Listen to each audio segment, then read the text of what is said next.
मैं engineer DP Yadav Amit परिवार YouTube channel में आप सभी का हार्दिक स्वागत करते हैं।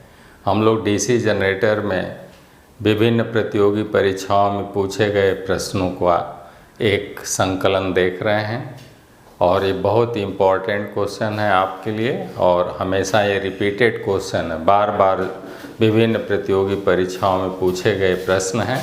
तो हम लोग एक एक करके चलते हैं, डीसी मोटर के क्वेश्चन देखते हैं।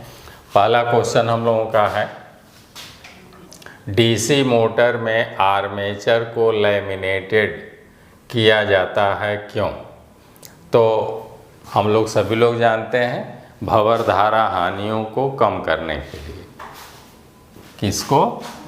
ईडी करंट लॉस को कम करने के लिए, भंवर धारा हानि को कम करने के लिए, भंवर धारा हानि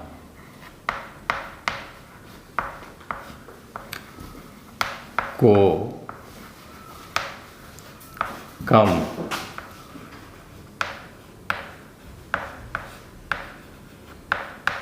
करने हेतु, ये आपका आंसर हो गया। ये आंसर हो गया भंवर धारा हानि को कम करने के लिए। होता क्या है कि मोटर में जो हम लोगों का प्रेरित विद्युत वाहक बल डेवलप होता है वो भी एक तरह से प्रत्यावर्ती होता है और ऐसे ही जनरेटर में भी आप लोगों ने पढ़ा है। तो उसके कारण वो फ्लक्स जो है आपके लौह अखरोट से कटने लगते हैं, जिससे उसमें भी एक प्रेरित धारा बहने लगती है। तो अगर वो एक सॉलिड पीस का लौह अखरोट बनाया जाए, आर्मेचर वाला लौह अखरोट बनाया जाए, तो उसमें सप्लाई यानी वो प्रेरित धारा बहुत तेज़ी से बहने लगेगी और जिससे I²R से ऊष्मा उत्पन्न होगी और हमारा लौह अखरोट एकदम हीट हो जाएगा, अर्थात मोटर आपकी हीट हो जाएगी और सब उसके तार या वाइंडिंग्स जो है वो जल सकते हैं। तो उससे बचने के लिए हम लोग क्या करते हैं कि आर्मेचर क्रोड में जो सिलिकॉन इस्पात की पतली पतली पत्तियों को आपस में लैमिनेट करके या चिपका करके बनाया जाता है, परतदार बनाया जाता है, उसी को हम लोग जो है ये बोलते हैं कि लैमिनेट करना।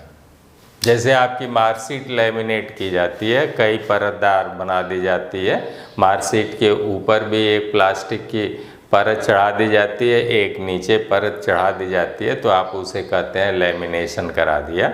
तो वैसे ही जब कई माने पत्तियों को जोड़कर जब आर्मेचर को तैयार किया जाता है और सब इंसुलेटेड रहते हैं, उस पर वार्निश का लेप चढ़ा रहता है, वार्निश कोटेड रहती हैं पत्तियाँ, तो अतः आपस में जब चिपका देते हैं तो वार्निश के कारण इसकी धारा इस वाली प्लेट में नहीं या इस पत्ती में नहीं जाने पाती है और देखने में दोनों आपस में जुड़ी भी रहती हैं। तो इस तरह से हमारी जो है धारा का प्रवाह कम होता है, जो प्रेरित धारा उत्पन्न होगी जिसे भंवर धारा कहेंगे, उसका प्रवाह कम होने पाता है। तो इसी लॉस को रोकने के लिए, भंवर धारा हानि को कम करने के लिए हम लोग जो है आर्मेचर को लैमिनेटेड बनाते हैं, परतदार बनाते हैं, एक सॉलिड लोहे के पीस का नहीं बनाते हैं। तो भंवर धारा हानियों को कम, भंवर क्यों नाम पड़ा? जैसे पानी गोलाई में नाचने लगता है तो उसे हम लोग भंवर कहते हैं। तो उसी तरह से इसमें भी छोटी छोटी सर्किट बन जाती है, गोलाई में ही इलेक्ट्रॉन चलने लगते हैं और इलेक्ट्रॉनों के प्रवाह की दर को धारा कहते हैं और उससे जो है I²R से ऊष्मा उत्पन्न होने लगती है। चूँकि थोड़ी ऊष्मा थोड़े देर में उत्पन्न होगी, लेकिन जब मोटर आपकी दिन रात चलने लगेगी तो बहुत ऊष्मा उत्पन्न होती है।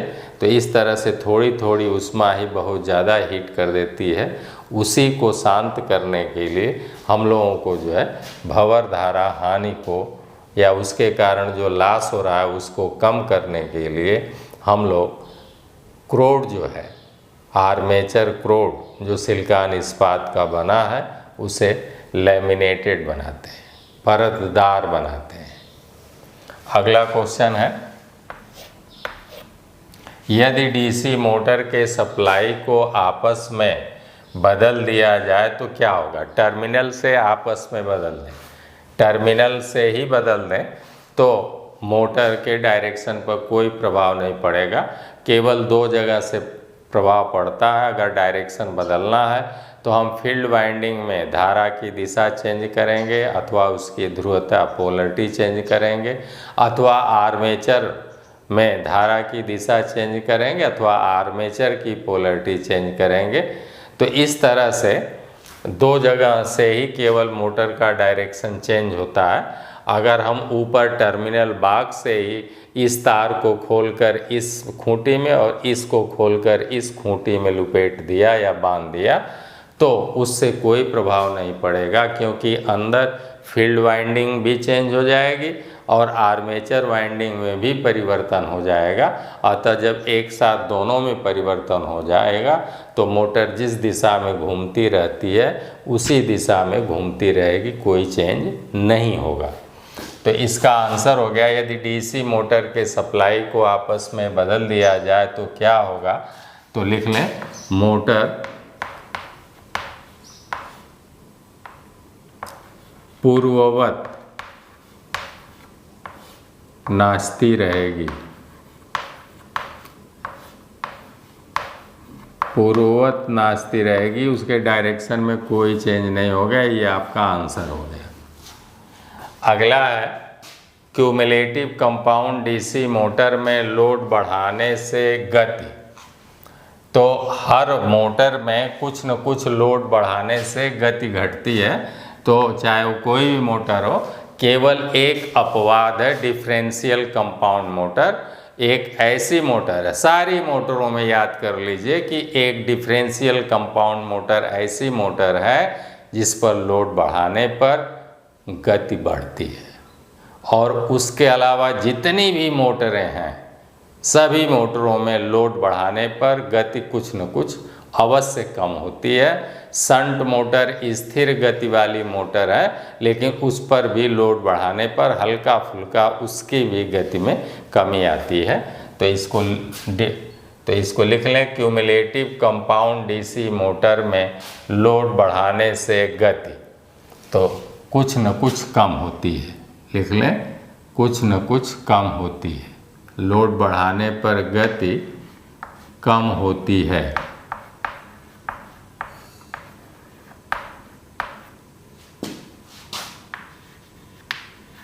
लिख लें, कुछ न कुछ कम होती है। तो ये हो गया आपका क्वेश्चन नंबर 3। यहाँ तक हो गया, इसको मिटा देते हैं तो अब हम लोगों को समझने में और ज़्यादा आसानी हो जाएगी, थोड़ा जगह मिल जाएगा।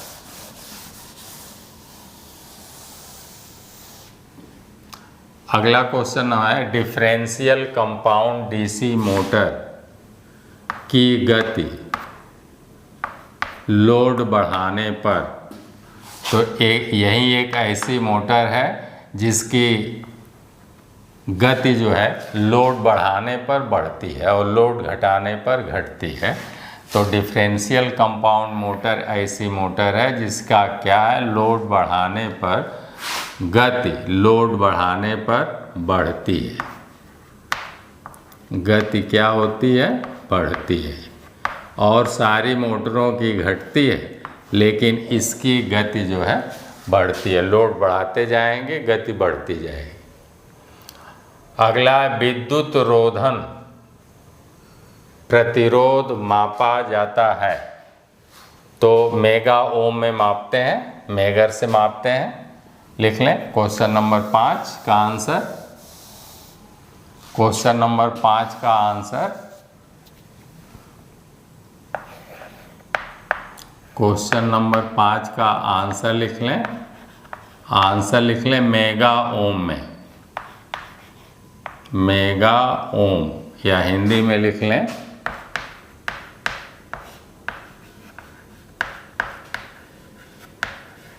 मेगा ओम में।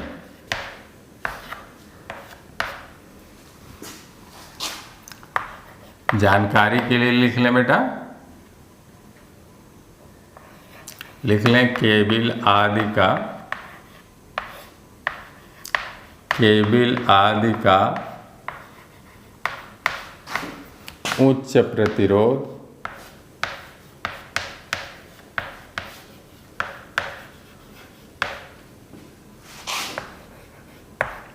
मेगर से मापते हैं। किससे मापते हैं? मेगर से मापते हैं।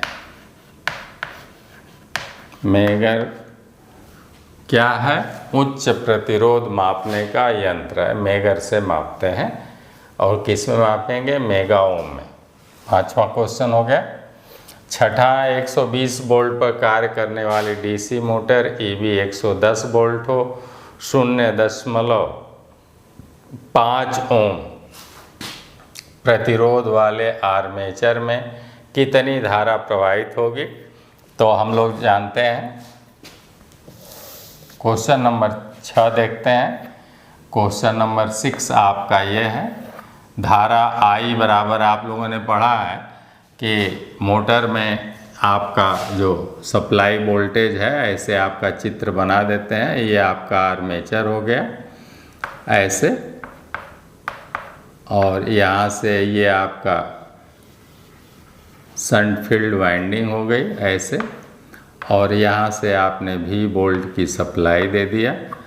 यहाँ EB उत्पन्न हुआ, इसमें धारा IA आई और इसका प्रतिरोध RA हुआ।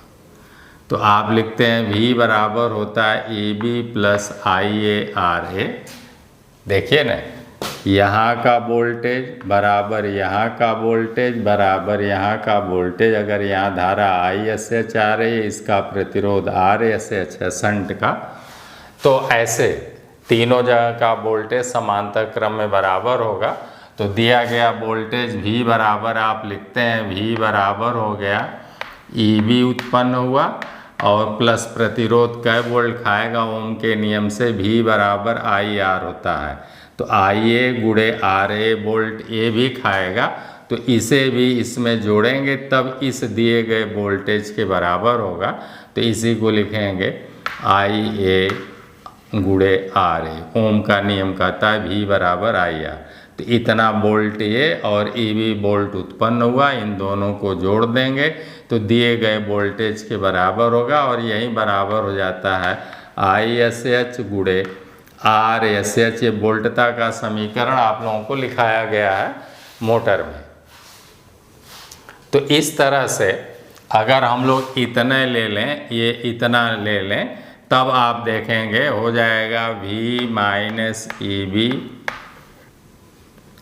इधर ले आएंगे बराबर हो जाएगा IA को यहीं रखने दीजिए, RA से गुणा इधर आके RA से भाग हो जाएगा। तो ये ऐसे हो गया। देखिए ना, आर्मेचर धारा को यहीं रहने दीजिए, EB यहाँ प्लस है, बराबर इधर बराबर के इधर ले आएंगे तो माइनस हो जाएगा, बराबर मैंने इधर लगा दिया। अब EB जो है V की तरफ आया माइनस हो गया, RA से गुणा इधर ले आएंगे भाग हो जाएगा। इसी में मान रख दें तो हमारा जो है करा 120 वोल्ट पर कार्य करने वाली, तो V का मान 120 है।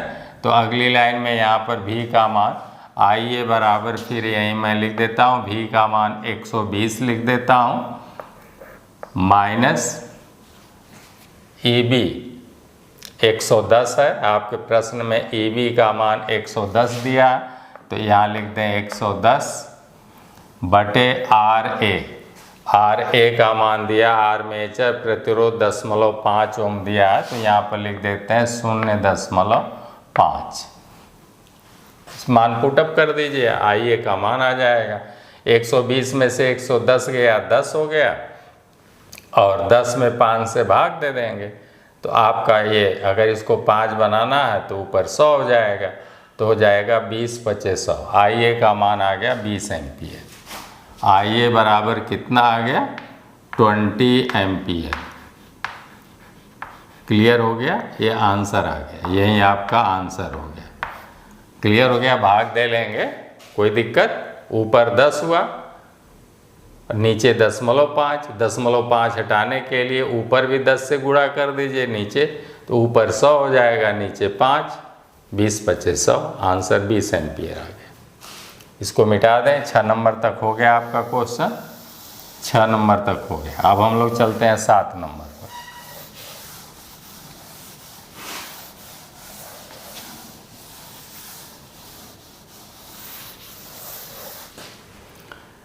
करा सीयरिंग मशीन, पंच मशीन, प्रेस मशीन, एलिवेटर एवं रोलिंग मिल के लिए सर्वाधिक उपयोगी मोटर है।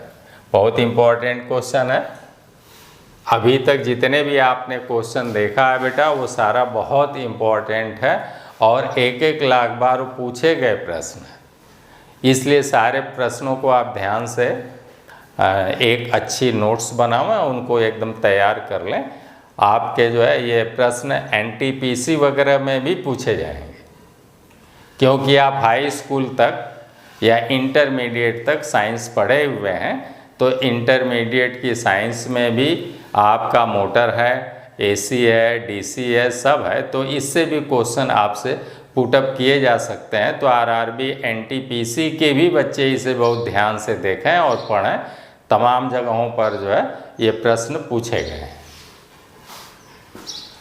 सीयरिंग मशीन, पंच मशीन, प्रेस मशीन, एलिवेटर एवं रोलिंग मिल के लिए सर्वाधिक उपयोगी मोटर है। ये 3 विकल्प दिया करा है, सीरीज है, शंट है, क्यूमुलेटिव कंपाउंड है। तो सबसे उपयोगी जो है वो है क्यूमुलेटिव कंपाउंड मोटर या cumulative compound DC motor. Answer हो गया सीयरिंग मशीन, पंच मशीन, प्रेस मशीन, एलिवेटर और रोलिंग मिल, जहाँ पर हम लोग जो है रोल कर देते हैं और चादर के रूप में हम इस्पात को या लोहे को फैला देते हैं, उसे हम लोग रोलिंग मिल कहते हैं। तो इन सब जगहों पर कौन सी मोटर सबसे ज़्यादा उपयोगी है? तो cumulative compound DC motor correct, सबसे अच्छी मोटर। ज़्यादातर यही जो है DC में प्रयोग की जाती है, क्यूमुलेटिव कंपाउंड DC मोटर। तो ये आंसर हो गया आपका। अगला, किसी मोटर की नेम प्लेट पर अंकित शक्ति होती है। तो नेम प्लेट पर जो अंकित शक्ति होती है ये शाफ्ट पर मिलती है। किस पर मिलती है? मशीन के शाफ्ट पर।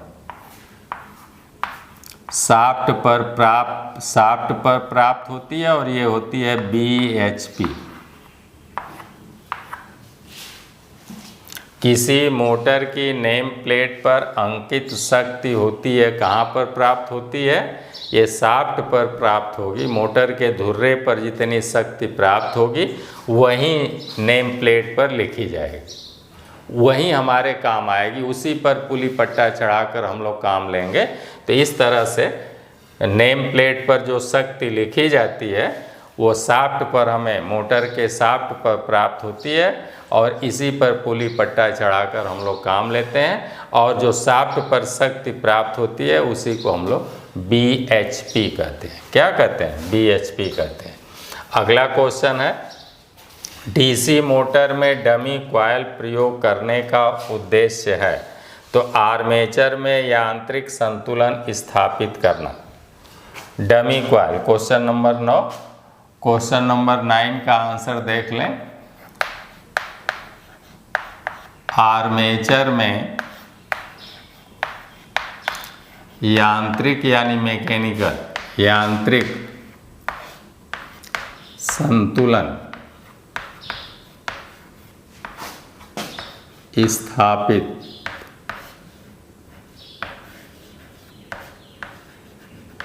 करने हेतु, ये आंसर हो गया।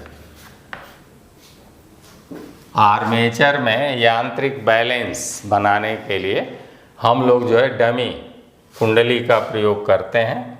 तो वही आपका है कि DC मोटर में डमी कॉइल का प्रयोग क्यों किया जाता है।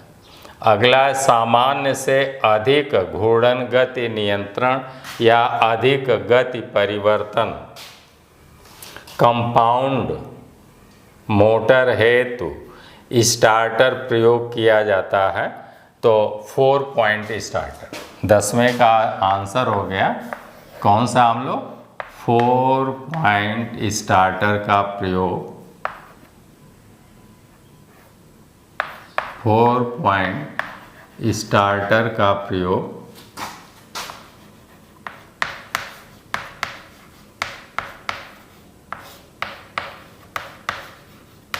जहाँ अधिक गति परिवर्तन हो बेटा वहाँ पर हम लोग 4 पॉइंट स्टार्टर का प्रयोग करते हैं। 11वें का आंसर देखें। डीसी सीरीज मोटर में फील्ड डाइवर्टर प्रतिरोध प्रयोग करके मोटर की घूर्णन गति कम की जा सकती है, यह गति परिवर्तन होता है। यह गति परिवर्तन होता है कह रहा है डीसी सीरीज मोटर में फील्ड डाइवर्टर प्रयोग करके मोटर की घूर्णन गति कम की जा सकती है, यह गति परिवर्तन होता है। तो हम लोग जानते हैं कि गति n समानुपाते 1/फ्लक्स होता है, और जब डाइवर्टर लगाएंगे तो डाइवर्टर किस में लगता है? समांतर क्रम में लगता है। जब वेरिएबल प्रतिरोध सीरीज मोटर की जो फील्ड वाइंडिंग है उसके समांतर क्रम में जब एक वेरिएबल रेजिस्टेंस लगा देंगे तो उसे हम लोग जो है डाइवर्टर बोलेंगे। और ऐसा करने से हमारा फ्लक्स जो है देखिए ना, फ्लक्स का मान चेंज हो जाएगा, और फ्लक्स कम होगा तो हमारा जो है कम से भाग देंगे, भाग ज़्यादा बढ़ जाएगी तो गति ज़्यादा हो जाएगी, और फ्लक्स अधिक कर देंगे, फ्लक्स का मान माने कुंडली को ज़्यादा उत्तेजित करेंगे तो फ्लक्स बढ़ जाएगा, और जब फ्लक्स बढ़ जाएगा तो ज़्यादा से भाग देंगे, भाग कम बढ़ जाएगी तो गति कम हो जाएगी। तो इस तरह से कुंडलियों जो हमारी सीरीज फील्ड वाइंडिंग है या शंट फील्ड वाइंडिंग है उनके उत्तेजन को हम लोग कम ज़्यादा करते हैं तो हमारा फ्लक्स का मान कम ज़्यादा होता है। सीरीज फील्ड वाइंडिंग में श्रेणी क्रम में जोड़ते हैं। सीरीज फील्ड वाइंडिंग जो होगी उसके हम लोग समांतर क्रम में जोड़ेंगे, तब वो जो है डाइवर्टर कहलाएगा। और यदि हम लोग शंट फील्ड वाइंडिंग के श्रेणी क्रम में वेरिएबल रेजिस्टेंस जोड़ दें तब उसे हम लोग रेगुलेटर कहेंगे। तो इस तरह से आप केवल ये समझिए कि रेगुलेटर क्या है, तो आप कहेंगे रेगुलेटर एक वेरिएबल प्रतिरोध है अथवा रियोस्टेट है जो कि श्रेणी क्रम में जुड़ता है, सीरीज में जुड़ता है। और रेगुलेटर क्या है, उसी को आप जो है रेगुलेटर कहेंगे। अथवा आपका जो है देखिए ना, रेगुलेटर जो है पंखे में भी आप लगाते हैं, रेगुलेटर आप गैस चूल्हे में भी लगाते हैं, उसे आप रेगुलेट करते हैं, घुमाते हैं, तो वो क्या करता है कि आपके जो है पंखे की गति को बढ़ा देता है।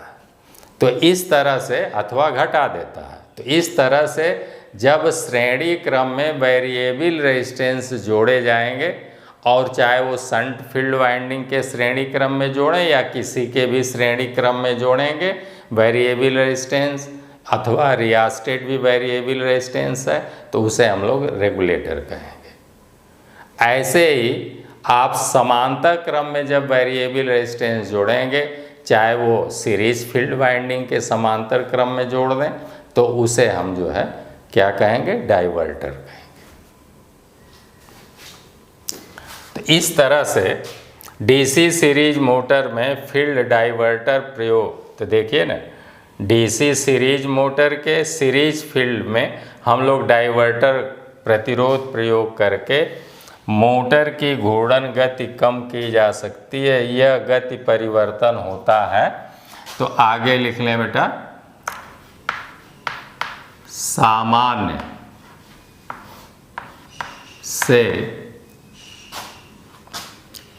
से अधिक गति को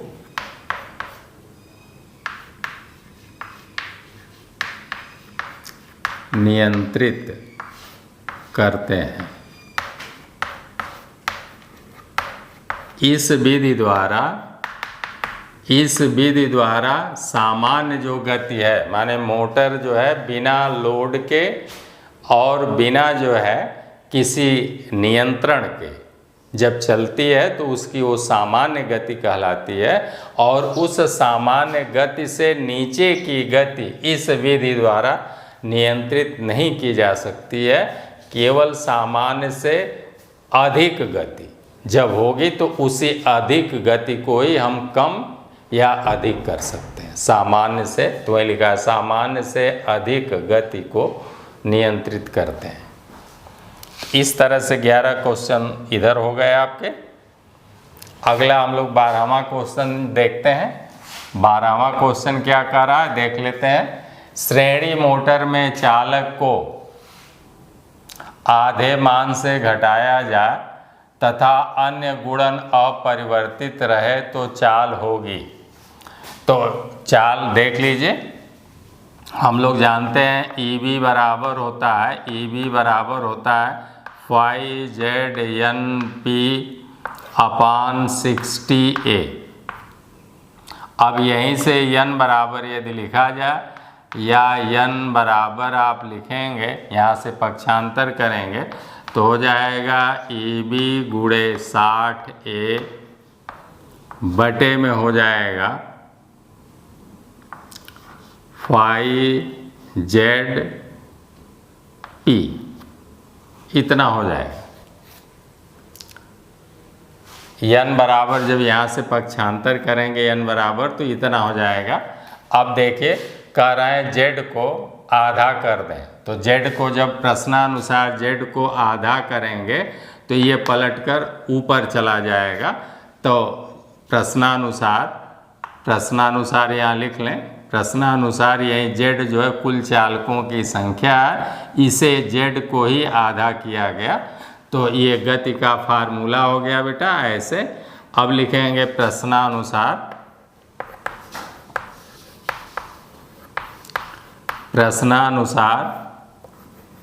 z/2 है तब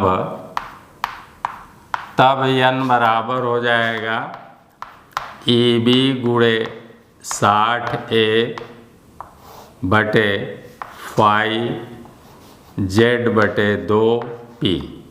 अगली लाइन में n बराबर हो जाएगा, ये 2 पलट कर ऊपर आ जाएगा तो हो जाएगा 2EB गुणे 60A बटे फाई जेड पी, ऐसे हो जाएगा।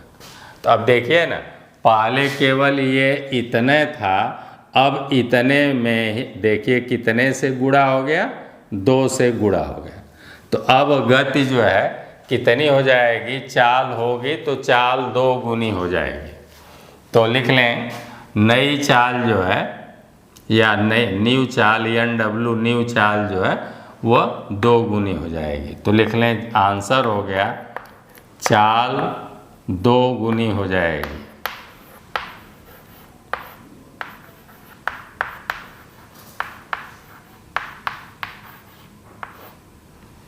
चाल दुगनी हो जाएगी। क्लियर हो गया आंसर आपका? ये आंसर हो गया चाल दुगनी। कैसे हुई ये आपने देखा। अगला क्वेश्चन हम लोग देखते हैं।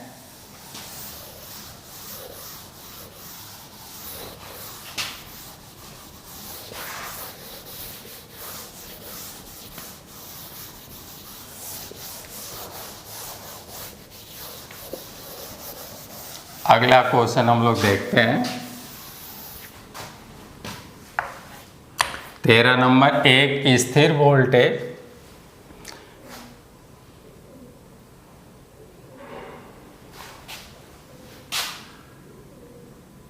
3 किलोवाट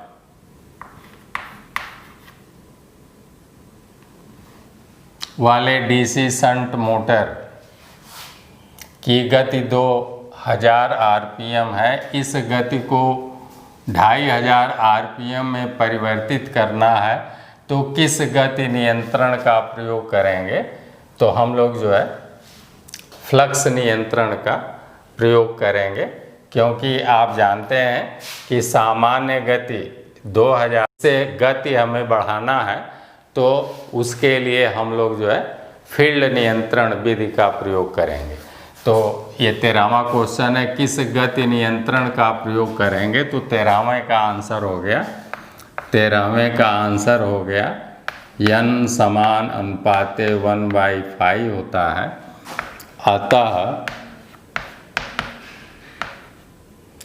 अतः फील्ड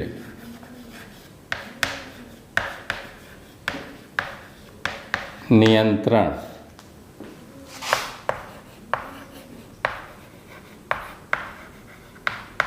विधि का प्रयोग करेंगे।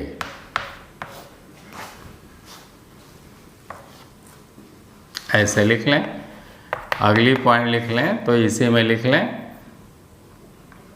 कि शंट मोटर यदि होगी, मान लीजिए शंट मोटर है, तो शंट मोटर के शंट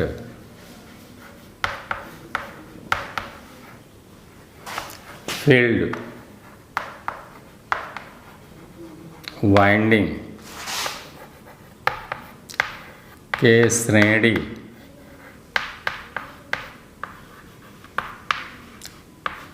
क्रम में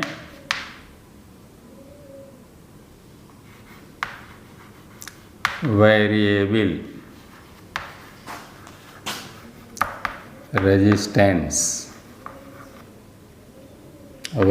रेजिस्टेंस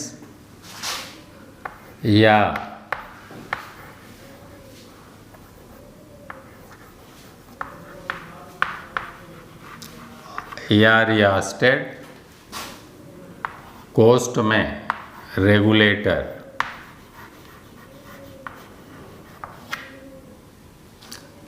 जब श्रेणी क्रम में वेरिएबल रेजिस्टेंस या रियास्टेड लगाएंगे तो उसे रेगुलेटर कहेंगे। तो शंट मोटर के शंट फील्ड वाइंडिंग के श्रेणी क्रम में वेरिएबल रेजिस्टेंस या रियास्टेड कोस्ट में रेगुलेटर लगाकर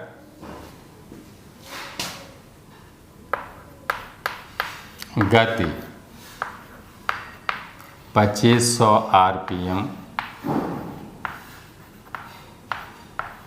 कर लेंगे। देखिए ना, फाई का मान जितने कम करते जाएंगे तो कम से भाग देंगे, भाग ज़्यादा बार तो गति बढ़ जाएगी। तो सामान्य से अधिक गति हमें लेनी है, तो ऐसा करेंगे। अगला क्वेश्चन है 14 नंबर का क्वेश्चन है, डीसी मोटर की गति ईएमएफ के होती है। तो 14 नंबर क्वेश्चन, गति ईएमएफ के होती है समानुपाती n समान अनुपाते ईबी होता है। यही ईबी ही ईएमएफ है, क्योंकि आपने अभी पढ़ा कि ईबी बराबर होता है phi Z N P upon 60A, इसलिए n बराबर हो गया ईबी गुणे 60A बटे हो गया फाई जेड पी। तो यहाँ से देखें n समान अनुपाते ईबी, n समान अनुपाते ईबी। मोटर का आरपीएम n बराबर हो गया ईबी, यहाँ से n बराबर पक्षांतर कर लीजिए, n बराबर यही है आरपीएम मोटर की गति का, तो गति है यही, तो n बराबर इतना लिख लेंगे। अतः मोटर की गति n जो है बैक ईएमएफ ईबी के क्या है, समानुपाती। इसका मान जितने ज़्यादा होगा उतने मोटर की गति ज़्यादा होगी, ईबी कम होगा तो मोटर की गति भी कम होगी, तो n समानुपाते ईबी। ये हो गया 14 नंबर क्वेश्चन। 15 नंबर क्वेश्चन, एक डीसी 3 पॉइंट स्टार्टर में एनवीसी का संबंध, नो बोल्ट कॉइल का संबंध श्रेणी में आपूर्ति के आर पार निम्नलिखित से है।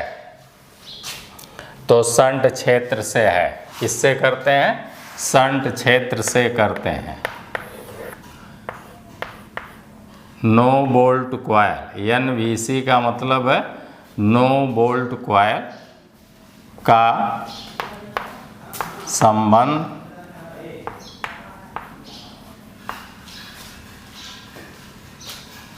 शंट क्षेत्र से करते हैं।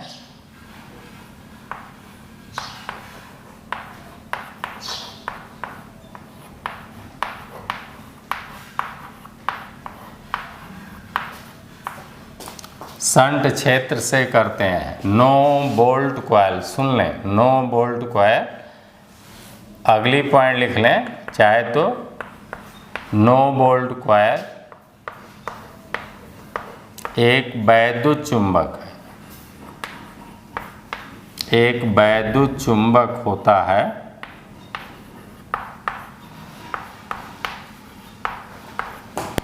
ये एक इलेक्ट्रोमैग्नेट है। वैद्युत चुंबक जब सप्लाई आती है तो ये चिपक जाता है और सप्लाई आपकी ऑन हो जाती है और आपका चलने लगती है मोटर। और जैसे ही सप्लाई कटेगी तो ये चूँकि वैद्युत चुंबक है इसलिए इसका वैद्युतीय गुण समाप्त हो जाएगा और ये हट जाएगी, जिससे सप्लाई आपकी अब ब्रेक रहेगी। अब जब तक आप स्टार्ट नहीं करेंगे तब तक ये जो है स्टार्ट मोटर नहीं होगी, वरना अगर ये चिपकी रहेगी तो तुरंत जो है बिजली आएगी, अपने आप मोटर चल जाएगी। तो इस तरह से ये नो बोल्ट कॉइल जो है इलेक्ट्रोमैग्नेट है और ये जब तक सप्लाई रहेगी तब तक चिपकी रहेगी। अब जैसे सप्लाई जाएगी तैसे ही नो बोल्ट कॉइल का कनेक्शन हट जाएगा, क्योंकि ये एक वैद्युत चुंबक है। अगला क्वेश्चन 15वां हो गया। अब हम लोग 16वां देखते हैं। डीसी मोटर के आर्मेचर चालक में प्रेरित ईएमएफ होता है। चालक में प्रेरित ईएमएफ होता है प्रेरित विद्युत वाहक बल।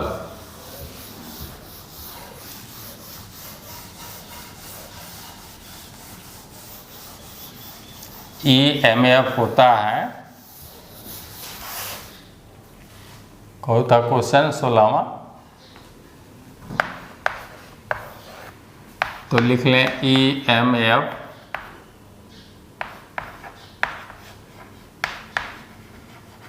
विरोधी विद्युत वाहक बल होता है, विद्युत वाहक बल होता है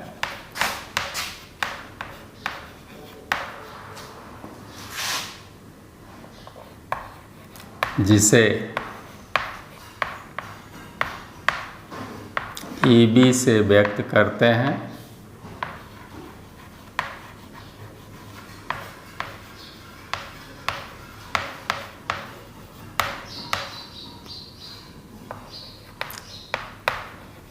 और यह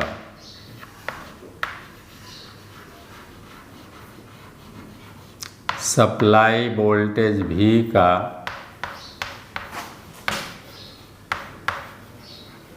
विरोध करता है। यह सप्लाई V का विरोध करता है। 17वां क्वेश्चन है। 200 वोल्ट डीसी पार्श्व पथ मोटर के आर्मेचर का प्रतिरोध 0.5 ओम है। यदि शून्य भार पर आर्मेचर करंट 2 एम्पियर है तो ईबी का मान होगा।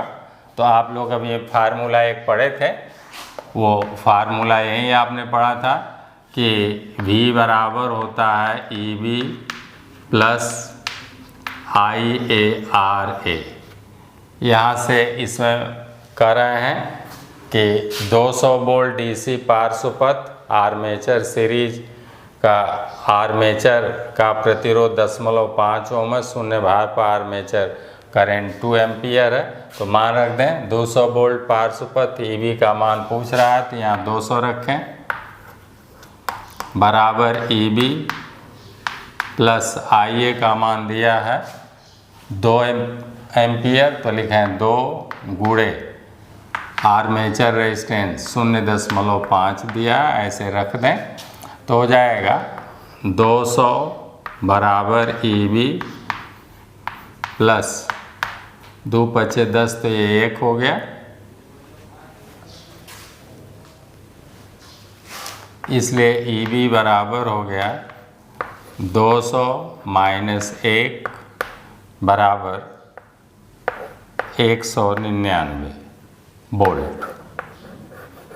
199 वोल्ट हो गया। 200 में से 1 इधर +1 है, इधर आएगा -1, तो 199 वोल्ट आ गया। ईबी का मान आ गया। यही ईबी बैक ईएमएफ ईबी का मान होगा तो EB का मान आ गया 199 वोल्ट। कैसे आया, यहाँ से आपने देखा 17वां 18वां देखा DC मोटर की इलेक्ट्रिकल दक्षता किसके बराबर होती है। तो 4 विकल्प दिया है इलेक्ट्रिकल दक्षता के लिए। तो हम लोग जो है इलेक्ट्रिकल दक्षता तो वैसे लिखे हैं कि EB गुणे IA बटे होती है VL गुणे IL, लेकिन हम लोग जो है ऐसे लिख सकते हैं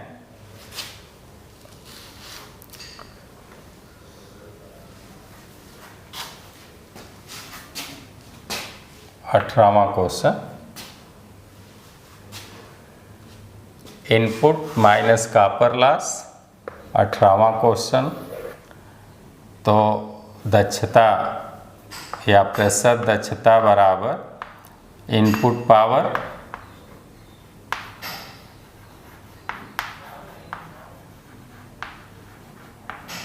माइनस कॉपर लॉस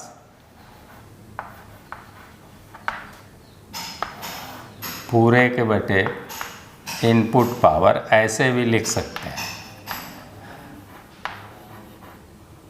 और गुणे 100 प्रतिशत में बदलना है बेटा, तो इसे कोष्ठ में बंद कर देंगे और आगे हो जाएगा, या ऐसे ही खाली लिख दें आगे गुणे 100, ऐसे। ये सूत्र हो गया।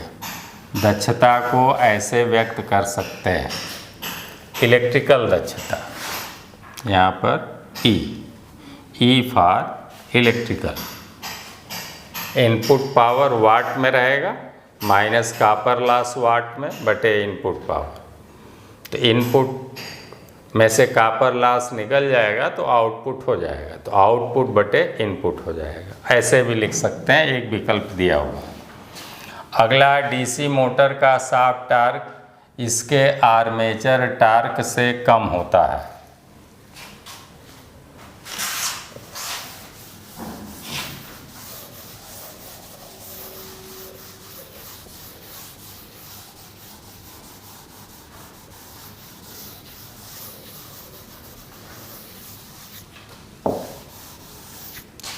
ये मोटर हमारी है बेटा, ये मोटर है, तो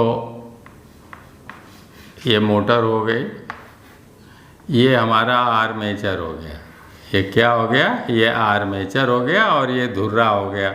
इसी धुर्रे पर हम लोग पुली पट्टा चढ़ाकर काम लेते हैं।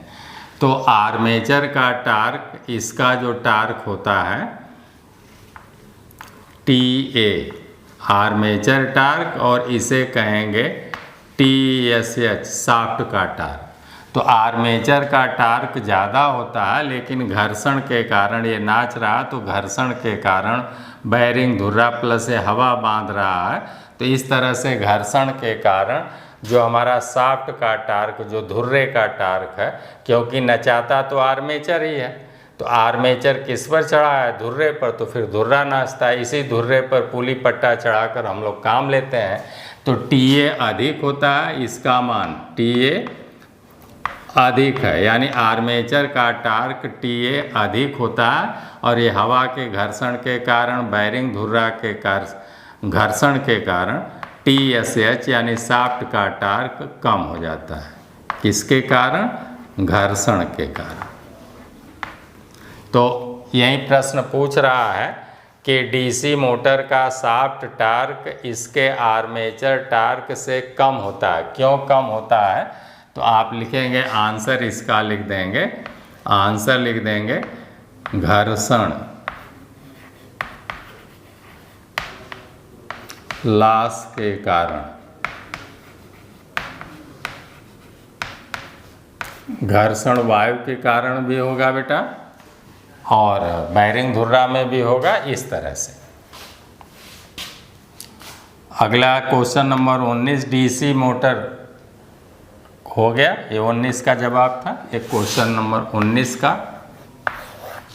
अब हम लोग 20 देख लेते हैं। 20 नंबर क्या कहता है, मोटर आर्मेचर की शक्ति HP में होती है।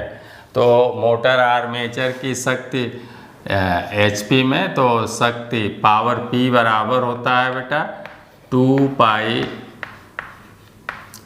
NT या TA जो भी लिख लें अपान 60 इतना वाट में होती है। एक तो ये याद कर लें। आर्मेचर पावर, आर्मेचर की पावर के लिए फार्मूला 2 पाई NTA अपान 60, TA टार्क है आर्मेचर का, इतने वाट में। और यही जो है आर्मेचर की पावर ऐसे हो जाएगी फिर 2 पाई NT अपान 60 गुणे 735.5 अभी आ जाएगी हार्स पावर में। तो ये भी आपका फार्मूला यही पूछ रहा था तो ये आंसर हो गया। हम लोग जानते हैं कि 1 HP बराबर होता है 735.5 वाट। ये मैट्रिक में बेटा, मैट्रिक में। और 1 HP बराबर होता है 746 वाट ब्रिटिश में।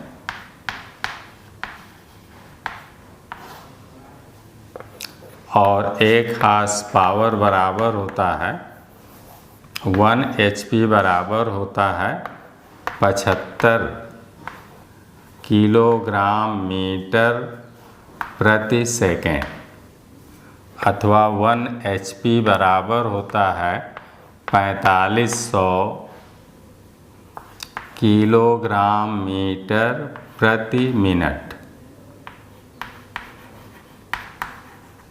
ऐसे होता है।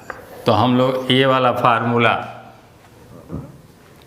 एडॉप्ट करें कि 1 हार्स पावर में इतने वाट होते हैं तो इतने वाट में कितने हार्स पावर होंगे, तो 735.5 से भाग दे देंगे तो हमारी जो है शक्ति यानी पावर PA क्या है, आर्मेचर शक्ति, यही है armature, A for armature, P for power, armature power या कहेंगे आर्मेचर शक्ति के लिए फार्मूला हो गया। इतना आपने लिख लिया। 21वां क्वेश्चन है, मोटर में लैप वाइंडिंग में समांतर पथों की संख्या। यहाँ पर पथों की संख्या डायरेक्ट है, समांतर पथ आप लिख लीजिएगा। समांतर पथों की संख्या होती है तो A बराबर P होता है। लैप वाइंडिंग में A बराबर P होता है, यानी पोलों की संख्या के बराबर रखा जाता है लैप में। और वेव में जो है A बराबर 2 होता है। अगला है 22वां क्वेश्चन है, मोटर इनपुट पावर इतना किलोवाट kW, इतना किलोवाट, आउटपुट इतना किलोवाट, तो मोटर की दक्षता मिटा देते हैं। या चौथा क्वेश्चन है 22वां क्वेश्चन यहाँ लिख देते हैं। दक्षता बराबर होती है आउटपुट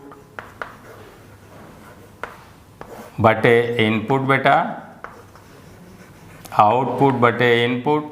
आउटपुट दिया है, देखिए कितना कर रहा है, 1.6 आउटपुट और इतना हो तो 1/2, 1.2 बेटा, और बटे इनपुट पावर है 1.6। और अगर इसे प्रतिशत में बदलेंगे, प्रतिशत दक्षता, तो यहाँ पर गुणे 100 करना होगा, गुणे 100 बराबर। अब लिख देंगे आउटपुट 1.2 किलोवाट है और इनपुट 1.6 किलोवाट है, गुणे 100।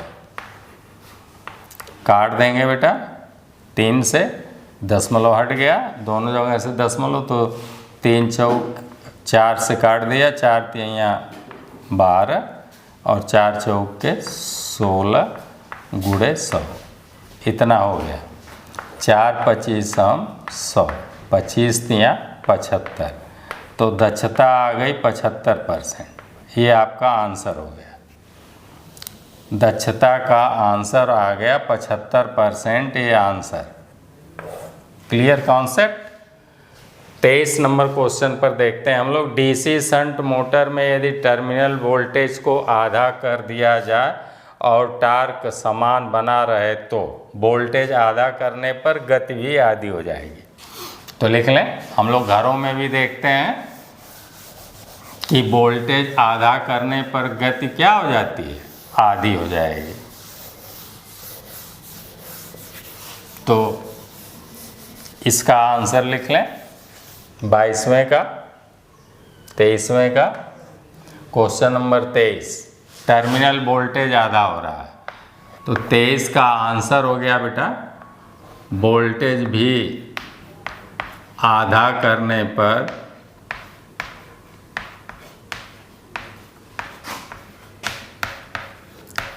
गति आधी हो जाएगी।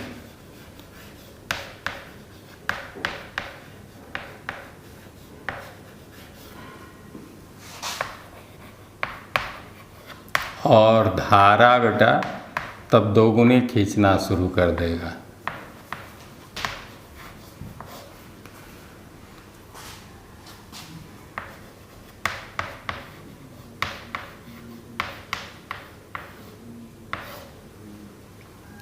चौबीसवां क्वेश्चन हम लोग देखते हैं।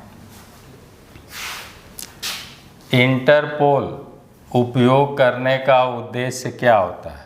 हम लोग मोटर के मेन पोलों के बीच में छोटे छोटे पोल लगा देते हैं, उसी को इंटरपोल कहते हैं। तो इंटरपोल लगाने का क्या उद्देश्य होता है? तो इंटरपोल लगाने से कम्यूटेटर पर स्पार्किंग कम होती है।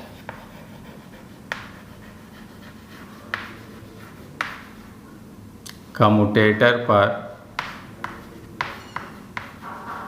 स्पार्किंग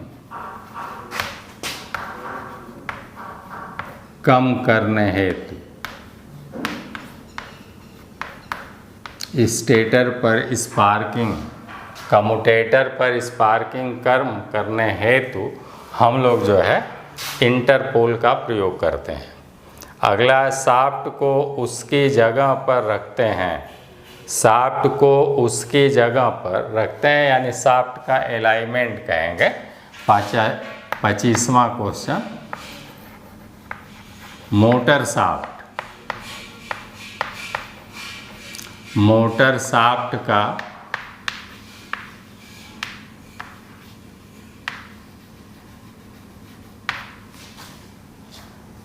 का अलाइनमेंट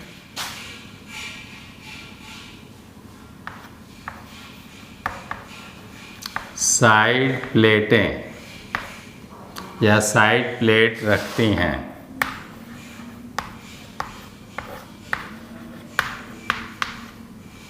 दोनों तरफ साइड प्लेटें जो होती हैं बेटा, उन साइड प्लेटों में इधर भी खांचा धुर्रे के लिए डालने के लिए बैरिंग और उसमें धुर्रा, और इधर भी, और फिर वो प्लेटें जो है योक पर आराम से नट बोल्ट से कस दी जाती हैं।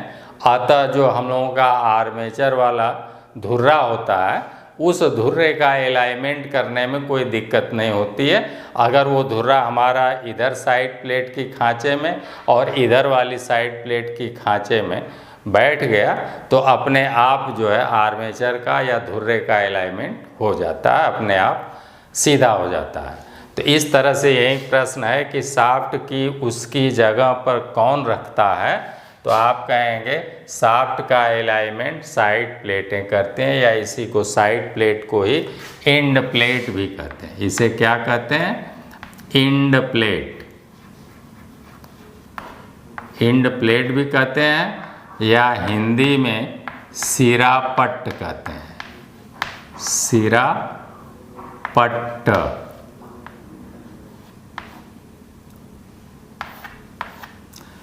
मोटर का जो योक होता है उसको दोनों तरफ से गोल प्लेट होती है, वो भी कास्ट आयरन की जनरली बनाई जाती है। बड़ी मशीनों में बेलित इस्पात की, तो उनमें जो है उससे हम लोग जो है ढक देते हैं। तो इस तरह से आपका ये मेन सारे इम्पोर्टेंट क्वेश्चन आज समाप्त हुए।